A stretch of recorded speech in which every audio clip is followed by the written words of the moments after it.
Hello everyone, अस्सलाम वालेकुम। उम्मीद करती हूँ कि आप सब खैरियत से होंगे और अपने एडजेक्टिव्स के कॉन्सेप्ट को मज़ीद बेहतर कर रहे होंगे अपने प्रीवियस लेसन से।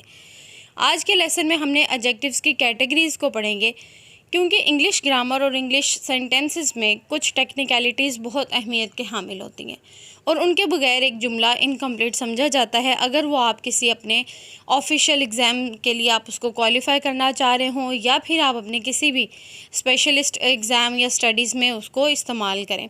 तो एडजेक्टिव्स को एक ऑर्डर में कैसे लिखते हैं वो हम आज के लेसन में देखते हैं। चूँकि एडजेक्टिव्स डिस्क्राइब करती हैं किसी नाउन, प्रोनाउन या किसी भी एक ऐसी चीज़ की क्वालिटी को, चाहे वो पर्सन हो, प्लेस हो या फिर थिंग हो। तो एडजेक्टिव्स को एक ऑर्डर में लिखना बेहद ज़रूरी होता है और उसके बगैर वो इनकम्प्लीट और इनकरेक्ट समझे जाते हैं। तो हमारे पास एडजेक्टिव्स के 8 ऑर्डर हैं। 8 ऑर्डर में हम इन एडजेक्टिव्स को 8 कैटेगरीज़ में हम इन एडजेक्टिव्स को डिवाइड करते हैं। जो सबसे नंबर 1 पे है वो है quantity, second is opinion, third is size, fourth is age, fifth is shape, sixth is colour, seventh is nationality and eighth is material. और वन बाय वन हम देखते हैं कि ये जो 8 कैटेगरीज़ हैं उनको कैसे डिफ़ाइन करते हैं। क्वांटिटी क्या होती है? ये वो एडजेक्टिव्स हैं जो इंडिकेट करते हैं, बताते हैं हमें किसी नाउन की क्वांटिटी या फिर उसकी अमाउंट के बारे में। जैसे कि हम कहें 3 बुक्स, 3 किताबें, मैनी एप्पल्स, बहुत ज़्यादा सेब, फ्यू फ्रेंड्स, कुछ दोस्त। तो ये आपको क्वांटिटी बता रहे हैं। नेक्स्ट है ओपिनियन। ओपिनियन किसको कहते हैं? राय। अब वो राय किसी चीज़ के बारे में आप किस तरह की राय रखते हैं।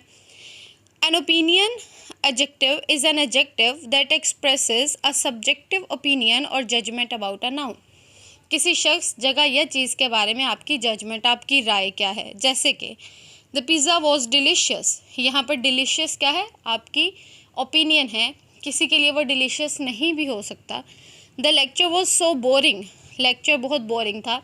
और वो लेक्चर किसी के लिए इंटरेस्टिंग भी हो सकता है, अमेजिंग भी हो सकता है। So this is opinion. और ओपिनियन वेरी करती है फ्रॉम पर्सन टू पर्सन और फ्रॉम पर्सपेक्टिव टू पर्सपेक्टिव कि कौन कैसी राय उसके बारे में रखता है। नेक्स्ट है size. Size adjective describes the physical dimension और proportions of a noun. Size कितना है? छोटा, बड़ा, बहुत छोटा, बहुत बड़ा। जैसे कि स्मॉल किटन, अभी किटन का साइज़ बताया जा रहा है।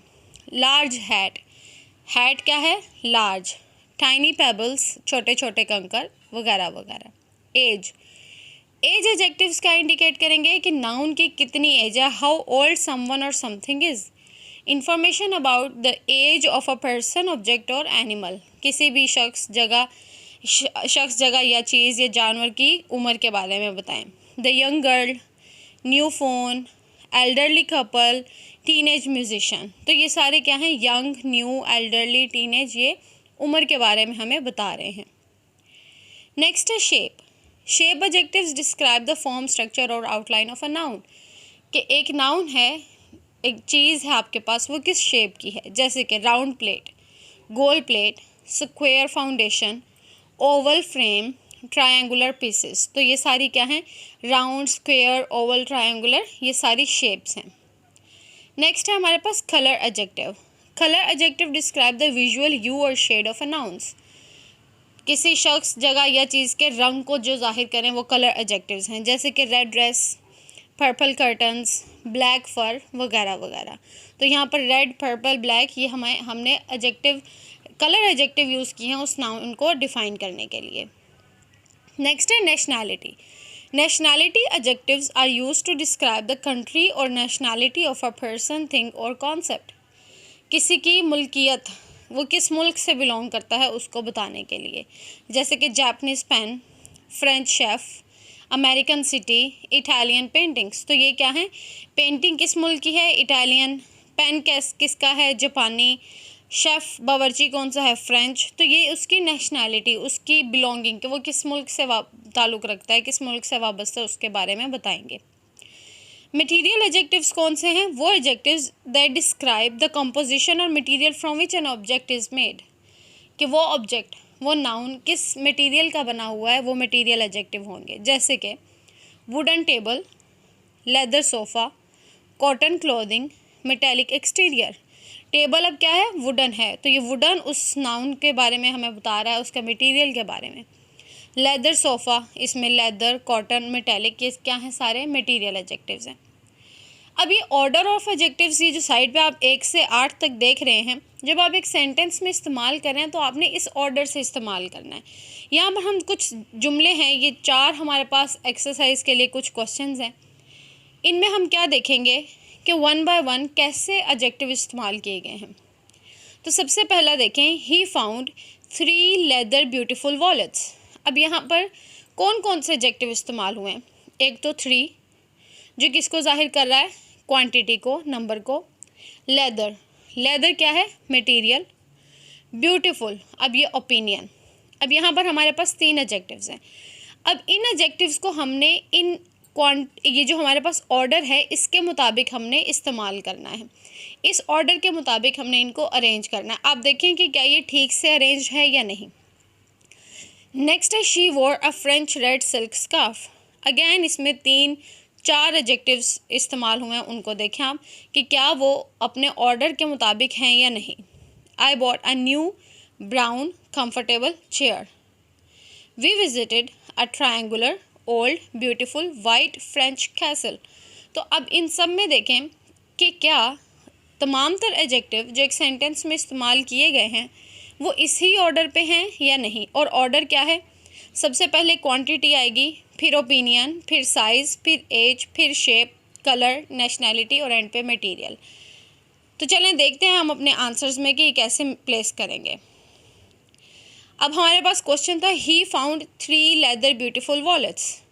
इसकी अरेंजमेंट थोड़ी सी चेंज करेंगे, क्यों, क्योंकि क्वांटिटी के बाद ओपिनियन आएगी और ओपिनियन के बाद फिर मटेरियल आएगा। तो सेंटेंस, हम करेक्ट सेंटेंस क्या है, he found 3 beautiful leather wallets. Next sentence देखें, she wore a French red silk scarf. यहाँ पर रेड क्या है, कलर, फ्रेंच क्या है, नेशनैलिटी, और सिल्क क्या है, मटेरियल। तो यहाँ पर कलर पहले आएगा और नेशनैलिटी बाद में आएगी, क्योंकि हमारे पास CNM का फॉलोअप है। नेक्स्ट है, आई bought a new brown comfortable chair. तो कंफर्टेबल ओपिनियन है, न्यू उसकी एज है, ब्राउन उसका कलर है। तो यहाँ पर हम साइड पे, ये जो आप लेफ़्ट पे कॉलम देख रहे हैं, इसमें नंबरिंग पे देखें, पहले सबसे क्या आएगा, तो पहले हमारे पास ओपिनियन आएगी, फिर हमारे पास एज आएगी, उसके बाद हमारे पास कलर आएगा। तो हम इसके मुताबिक अपने सेंटेंस में एडजेक्टिव्स को रेक्टिफाई करेंगे। Next is, we visited a triangular old beautiful white French castle. तो यहाँ पर ओपिनियन पहले आएगा, that is beautiful. After opinion we have age, that is old. After age we have its shape, that is triangular, and then we have color, that is white, and then we have nationality, that is French. तो इसको correct करके हमारे पास कौन सा जुमला आया, we visited a beautiful old triangular white French castle. तो इस तरीके से हम एडजेक्टिव्स को अपने सेंटेंस में इस्तेमाल करते हैं अगर हमारे पास एक सेंटेंस में एक या एक से ज़्यादा, 2 या 2 से ज़्यादा एडजेक्टिव्स हों। उम्मीद करती हूँ कि आपने एडजेक्टिव्स के इस ऑर्डर को अच्छे से समझ लिया होगा, और अब जब भी आप अपनी इंग्लिश राइटिंग करेंगे तो उसमें आप एडजेक्टिव्स को इसी ऑर्डर के साथ इस्तेमाल करेंगे और गलतियों से बचेंगे। अगर आप कोई क्वेश्चन पूछना चाहते हैं तो आप कमेंट सेक्शन में ज़रूर पूछ सकते हैं। वीडियो को ज़रूर लाइक, शेयर और सब्सक्राइब कीजिए। Thank you so much, take care.